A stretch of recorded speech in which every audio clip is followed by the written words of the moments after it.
What is up, guys? Welcome back to the channel. I am headed to the range. I'm gonna do a couple tests today. I'm gonna try out this new Rise Armament Iconic 2-stage trigger in the AR-10 and also with the Uintall Precision UPR-10 upper in 6.5 Creedmoor. And then I'm also re-zeroing because I swapped scopes. I took the Vortex off the 6.5 PRC and put a Arkin on there. I'm going to all Arkin scopes. Right now I've got all of the ones that I have now are all just the SH4 Gen 2 scopes. Supposedly in the future, I thought about going and kind of selling those and upgrading them all to the EP5s, which would be more on the same level as the Vortex Strike Eagle that was on the 6.5 PRC. But since Arkin is kind of in the works and talking about, they're talking about doing a longer range scope, like a 7 to 35 power or something like that. And so I kind of want to wait and see how that goes, and if they do produce one, instead of just making a jump from a 4 to 20, a 6 to 24 to making the jump to a 5 to 25 with a little bigger objective lens or whatever. I may wait to see about this 7 to 35 power scope that's, that's the heard through the grapevine there. Waiting to see how that goes over, in the next year or so, and maybe upgrade to those on my long range rifles. So, aside from that, I'm going to be doing some upgrades to the Browning 1885 high wall 454 Casull for extreme long range shooting, and actually I'll be going to open sight shooting with it, which is going to be a challenge for me. I'm gonna have to really work at that to be good at it. So because obviously I've got vision problems. So anyways, I bought the first part of the sight system for the rifle. I got it on order from Montana Vintage Arms MVA. I ordered their number 113 Spirit sight with globe sight with the Spirit level, and it's got the different sight cards, like you can interchange and change the reticle for that front sight. And then in March, when March gets here, I'm planning on selling my Vortex Strike Eagle to a buddy of mine,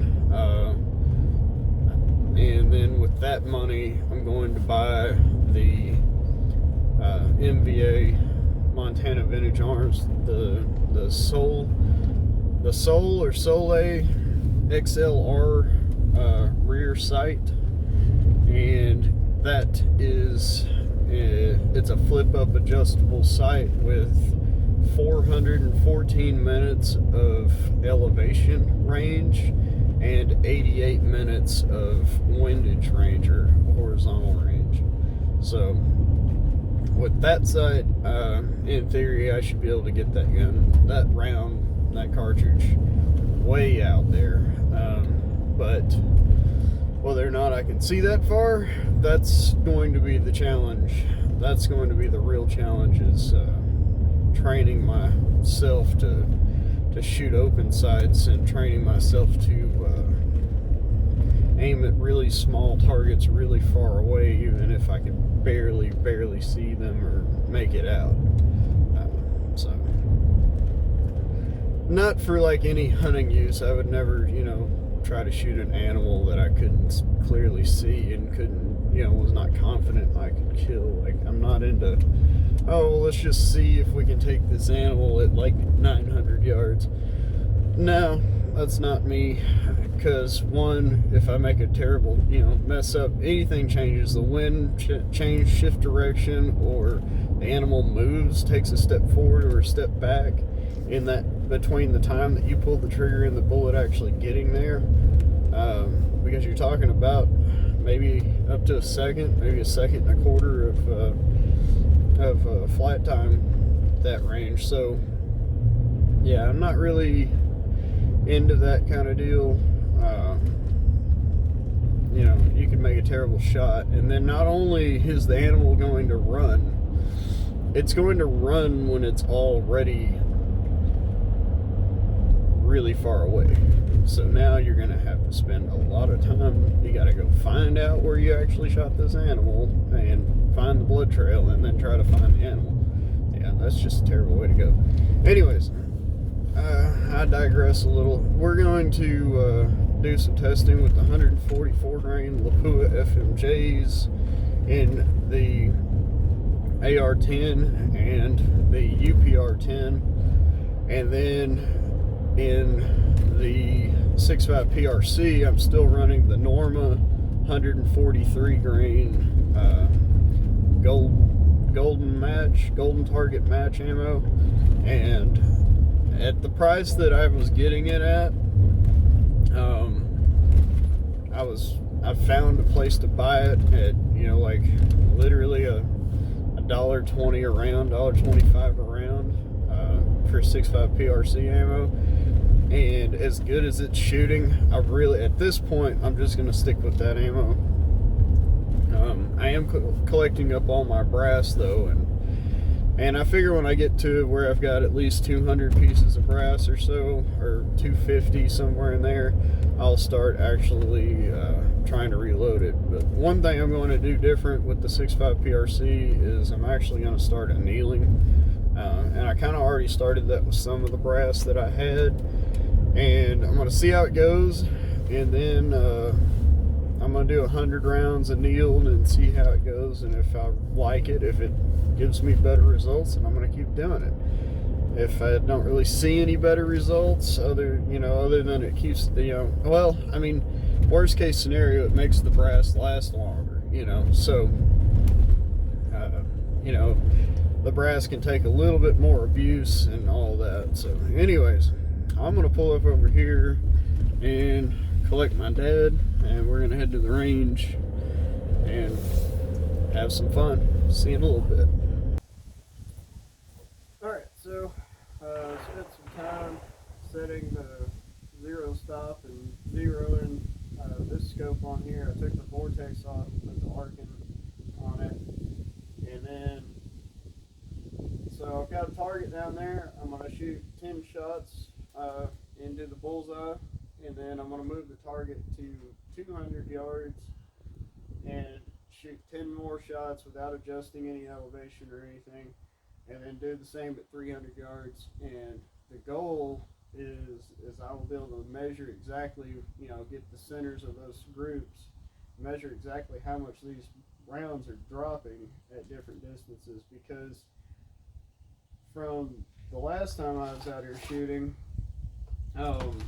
you could enter these rounds into the ballistic tables with, or the ballistic calculator with the velocity they're running and the published ballistic coefficient and everything, and the amount of drop the calculator was saying it's supposed to have versus what it actually has were two different things. At 300 yards, it was saying it's supposed to drop like 11.5 inches, and it was really only dropping about 9. So I got to figure out what I need to do to actually get an accurate drop calculation for these rounds. So I'm going to shoot 10 rounds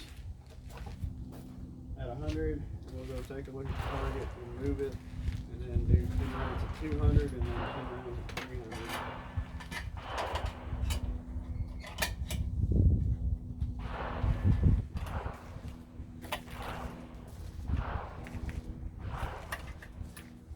And I didn't bring my shooting mat today, so we're shooting it off of the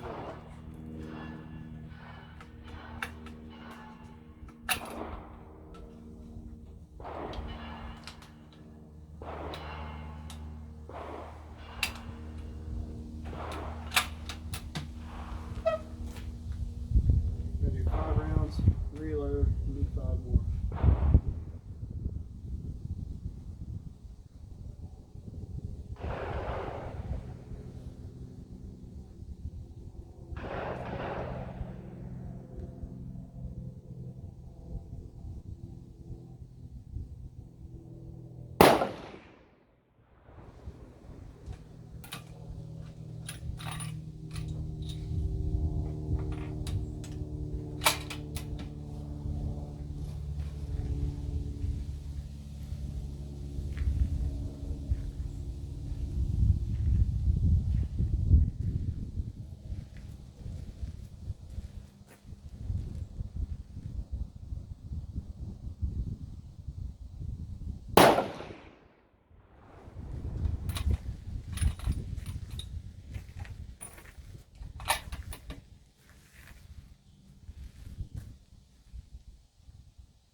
Alright, so here's the 10-shot group, and I did rush a couple of these shots and pulled them. I know for sure a couple of them were a little rushed.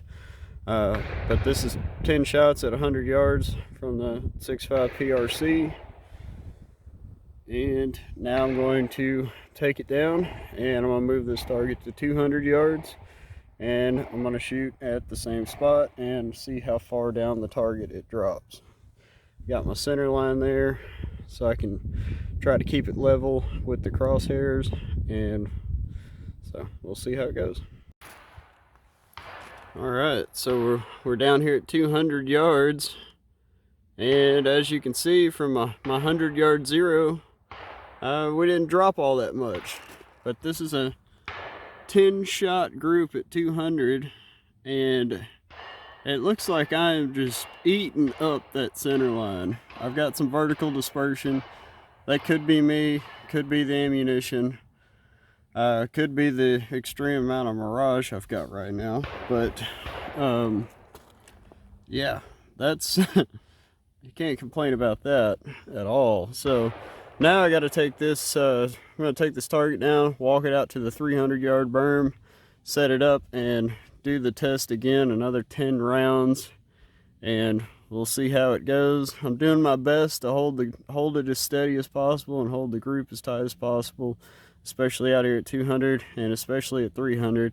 And so you can see that the group did proportionally open up a little bit at 200 as expected, and it's probably going to open up a little bit more at 300. Not bad at all. Not super fantastic, but that's pretty wild that all those rounds are like on that line. Anyways, so let's get at it. So we're going to go to 300 yards now, and just because it's easier, I think I'm just going to single feed these rounds.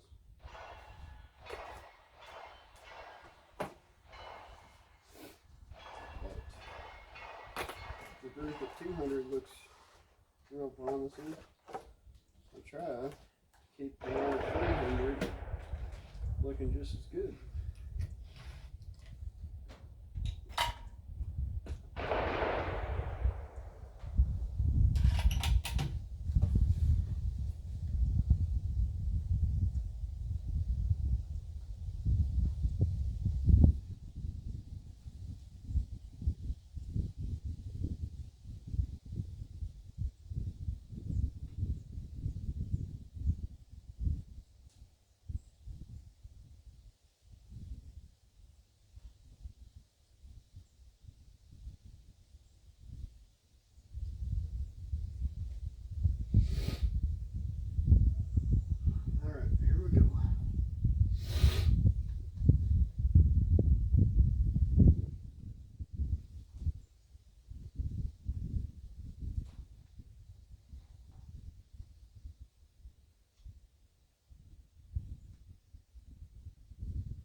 All right, we're down here at 300 yards, so there we are. That's the group at 300, the group at 200, and the group at 100. So there's a significant drop from 200 to 300 yards, but 100 to 200's not that much. It's pretty interesting. So I'm gonna grab this target and we'll go measure it, see how big the group size actually is. And it looks like down here at 300 we drifted a little to the right there, but not bad overall. And each one of these groups has a little bit of a different characteristic. Now at 300 yards, the mirage today is pretty bad. It's really bright and sunny, and got really bad mirage today, so the whole target looks like it's just bending and moving at this distance. So I mean, did the best I could, but you guys know that I'm not about cherry picking groups and showing you guys only the good stuff.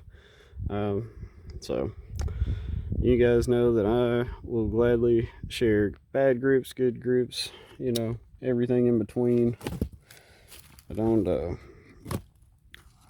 don't believe in cherry picking anything and trying to make myself look cooler or better than I really am. So yeah. Anyways, let's grab this target, go measure it, and see how big these groups really are at 100, 200, and 300 yards. Alright guys, so we're back and we're going to analyze this target here. Our first group at 100 yards. I got a 1.013 inch size group, so that calculates to 0.97 minutes of angle. And then we took the same target and moved it to 200 yards, and we got a 0.89 minute of angle group, or a 1.854 inch group. And then from there, from 100 to 200, it dropped 2 3/8 of an inch. So we could calculate that out to give you a decimal point, but it shouldn't be hard for you to do on your own. And then we moved the target to 300 yards, and we got a 2.032 inch group, which comes to 0.65 minutes of angle. So this group is actually much better than either one of those, even that one. So because this was shot at 300 yards and 0.65 minutes of angle, and our drop was 11 1/8 inch. So from 100 to 300. So this may be a little enlightening to you. This is a 6.5 PRC, and these rounds are going about 2,890 feet per second, 2,900, somewhere in there. And from 100 to 300 yards, there was over 11 inches of drop. And versus 100 to 200, there's only just about 2.5 inches of drop. So something to think about when you're talking to your buddies about shooting long range, and oh, my gun shoots so flat and it doesn't drop all that much. Well, you might want to check it out yourself and make one of these targets and zero it, set it, get you a good group. Go to 200, shoot a group. Go to 300, shoot a group. Don't change any settings in your scope. Don't change any elevation settings. Just hold in the same position, and you will actually see exactly how far your bullets drop. So yeah, that's a big eye-opener. From 200 to 300 yards, there's almost 9 inches of drop there.